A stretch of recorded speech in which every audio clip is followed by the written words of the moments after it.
ഞങ്ങളുടെ രക്തസാക്ഷികളുടെ രക്തത്തിന് പ്രതികാരം ചെയ്യുന്നത് ഞങ്ങൾ ഉപേക്ഷിക്കില്ലെന്ന് ഞാൻ എല്ലാവർക്കും ഉറപ്പു നൽകുന്നു. വിപ്ലവത്തിന്റെ മഹാനായ നേതാവിന്റെ രക്തസാക്ഷിത്വവുമായി മാത്രം ബന്ധപ്പെട്ടതല്ല ഞങ്ങൾ ഉദ്ദേശിക്കുന്ന പ്രതികാരം. മറിച്ച് ശത്രുക്കളാൽ രക്തസാക്ഷിത്വം വരിച്ച രാജ്യത്തെ ഓരോ അംഗവും പ്രതികാര ഫയലിലെ പ്രത്യേക വിഷയമാണ്. ഇസ്ലാമിക വിപ്ലവത്തിന്റെ ചരിത്രത്തിൽ പുതിയൊരു അധ്യായം കുറിച്ചുകൊണ്ടാണ് ആയത്തുള്ള സെയ്ദ് മുജ്തബ ഖമേനി ഇറാന്റെ നേതൃത്വത്തിലേക്ക് കടന്നു വരുന്നത്. പിതാവ് ആയത്തുള്ള അലി ഖമേനിയുടെ രക്തസാക്ഷിത്വത്തിന് പിന്നാലെ അധികാരമേറ്റ അദ്ദേഹം തന്റെ ആദ്യ പ്രസംഗത്തിലൂടെ തന്നെ ലോകത്തിന് വ്യക്തമായ മുന്നറിയിപ്പ് നൽകി കഴിഞ്ഞു.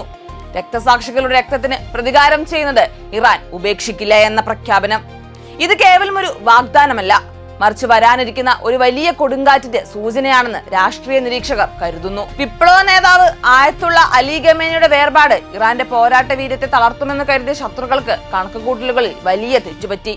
തന്റെ ആദ്യ പ്രസംഗത്തിൽ തന്നെ വ്യക്തമാക്കിയത് രക്തസാക്ഷിത്വം ഇറാനികൾക്ക് ഒരു അവസാനമല്ല, മറിച്ച് പോരാട്ടത്തിന്റെ പുതിയ ഊർജമാണെന്നാണ്. ഓരോ രക്തസാക്ഷിയും ഒരു പ്രത്യേക ഫയലാണ് എന്ന അദ്ദേഹത്തിന്റെ പ്രഖ്യാപനം അമേരിക്കയ്ക്ക് നൽകുന്ന ശക്തമായ മുന്നറിയിപ്പാണ്. അത് വ്യക്തമാക്കുന്നത് ഓരോ ഇറാനിയൻ പൗരന്റെയും ജീവന് തുല്യമായ അളവിൽ തിരിച്ചടി നൽകാൻ രാജ്യം സജ്ജമാണെന്നാണ്.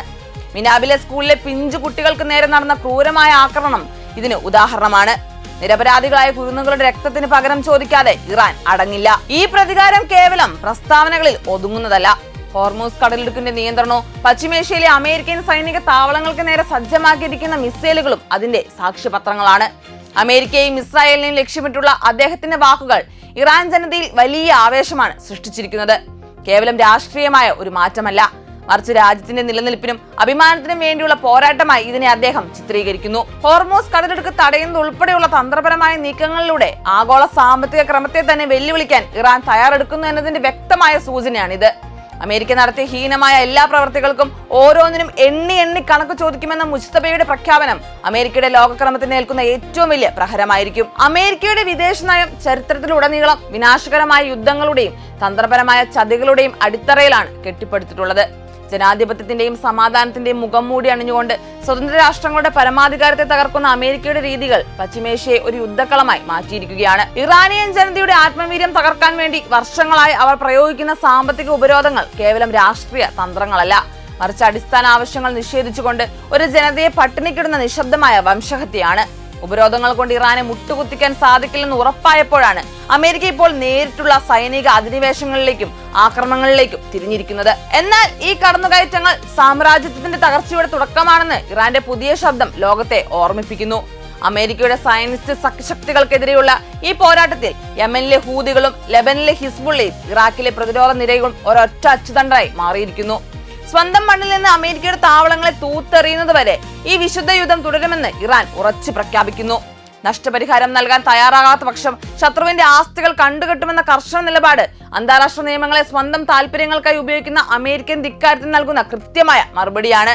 ചുരുക്കത്തിൽ പശ്ചിമേഷ്യയിൽ ഇനി അമേരിക്ക നിശ്ചയിക്കുന്ന നിയമങ്ങളല്ല, മറിച്ച് അടിച്ചമർത്തപ്പെട്ട ജനതയുടെ ഇച്ഛാശക്തിയായി രൂപപ്പെടുന്ന പുതിയൊരു ലോകക്രമമാണ് നിലവിൽ വരാൻ പോകുന്നത്. മിനാബിലെ സ്കൂളിലെ പിഞ്ചു കുട്ടികൾക്ക് നേരെ നടന്ന ആക്രമണം അമേരിക്കൻ അധിനിവേശത്തിന്റെ ഏറ്റവും വികൃതവും ഭയാനകവുമായ മുഖമാണ് ലോകത്തിന് മുന്നിൽ തുറന്നു കാട്ടിയത്. അറിവ് നുകരേണ്ട വിദ്യാലയമുറ്റത്ത് നിഷ്കളങ്കരായ കുരുന്നുകളുടെ രക്തം വീഴ്ത്തിയതിലൂടെ തങ്ങളുടെ മാനുഷികവും വിരുദ്ധവുമായ വിദേശ നയം അമേരിക്ക ഒരിക്കൽ കൂടി സാക്ഷ്യപ്പെടുത്തിയിരിക്കുന്നു. എന്നാൽ ഈ രക്തത്തിന് പ്രതികാരം ചെയ്യുക എന്നത് ഇപ്പോൾ ഇറാന്റെ കേവലമായ ഒരു നയതന്ത്ര നിലപാടല്ല, മറിച്ച് ഓരോ ഇറാനിയൻ പൗരന്റെയും ആത്മാഭിമാനവുമായി ബന്ധപ്പെട്ട ദേശീയ ദൗത്യമാണ്. ഈ ക്രൂരതയ്ക്ക് പിന്നിൽ പ്രവർത്തിച്ചവർക്കും അതിന് മൗനാനുവാദം നൽകിയവർക്കും അർഹമായ ശിക്ഷ നൽകാൻ ഇറാൻ സജ്ജമാണ്. ഇതിന് മറുപടിയായി പശ്ചിമേഷ്യയിലെ ഓരോ അമേരിക്കൻ സൈനിക താവളത്തെയും കൃത്യമായി ലക്ഷ്യം വെക്കാൻ ശേഷിയുള്ള അത്യാധുനിക മിസൈലുകൾ ഇറാൻ സജ്ജമാക്കിയിട്ടുണ്ട്. അമേരിക്കയുടെ ഓരോ തന്ത്രപ്രധാന കേന്ദ്രവും ഇപ്പോൾ ഇറാന്റെ പ്രതിരോധ വ്യൂഹത്തിന്റെ നിഴലിലാണെന്നത് അമേരിക്കയെ തെല്ലൊന്നുമല്ല ഭയപ്പെടുത്തുന്നത്. അമേരിക്കയുടെ ഗർവിനെ തകർക്കാൻ സൈനികമായ നീക്കങ്ങൾക്കൊപ്പം തന്നെ സാമ്പത്തികമായ പ്രഹരങ്ങളും ഇറാൻ ആസൂത്രണം ചെയ്യുന്നുണ്ട്. ലോകത്തിന്റെ എണ്ണ വ്യാപാരത്തിന്റെ സിരയായ ഹോർമൂസ് കടലിടുക്കിൽ ഇറാൻ നടത്തുന്ന തന്ത്രപരമായ നീക്കങ്ങൾ അമേരിക്കയുടെ സാമ്പത്തിക വ്യവസ്ഥയുടെ നട്ടെല്ലൊടിക്കാൻ പോന്നതാണ്.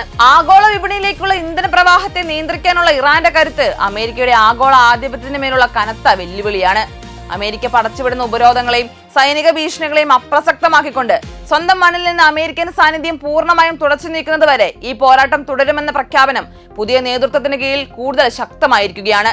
സമാധാനത്തിന്റെ വക്താക്കളായി ചമഞ്ഞുകൊണ്ട് ലോകമെമ്പാടും രക്തച്ചൊരിച്ചിൽ നടത്തുന്ന അമേരിക്കൻ സാമ്രാജ്യത്തിന് തങ്ങൾ അർഹിക്കുന്ന ഭാഷയിൽ തന്നെ മറുപടി നൽകാൻ ഇറാൻ ഇന്ന് സജ്ജമാണ്. യമൻ, സിറിയ, ഇറാഖ്, ലെബനൻ എന്നീ രാജ്യങ്ങളിലെ പ്രതിരോധ നിരകളെ കോർത്തിണക്കിക്കൊണ്ട് ഇറാൻ കെട്ടിപ്പടുത്തിരിക്കുന്ന ആക്സിസ് ഓഫ് റെസിസ്റ്റൻസ് ഇന്ന് അമേരിക്കൻ വിരുദ്ധ പോരാട്ടത്തിന്റെ ആഗോള പ്രതീകമായി മാറിയിരിക്കുകയാണ്.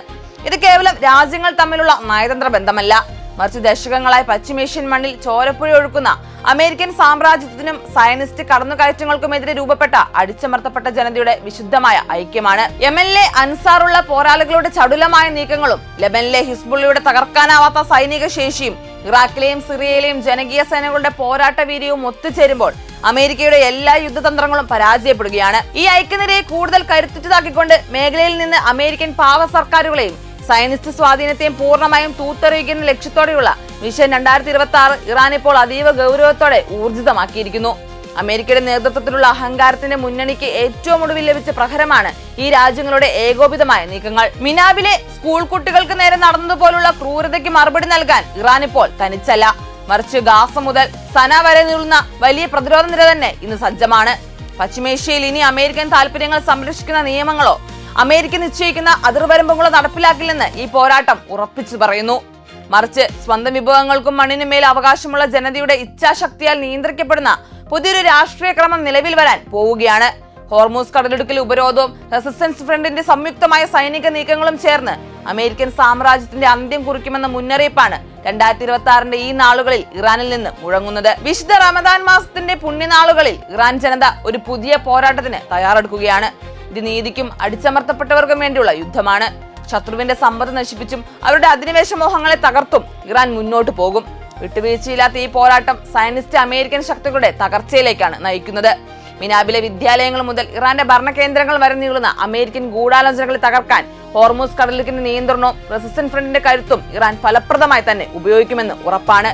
അടിച്ചമർത്തപ്പെട്ടവരുടെ ശബ്ദമായി ഇറാൻ മാറുമ്പോൾ അത് അമേരിക്കയുടെ ലോകക്രമത്തിന് ഏൽക്കുന്ന ഏറ്റവും വലിയ പ്രഹരമായിരിക്കും.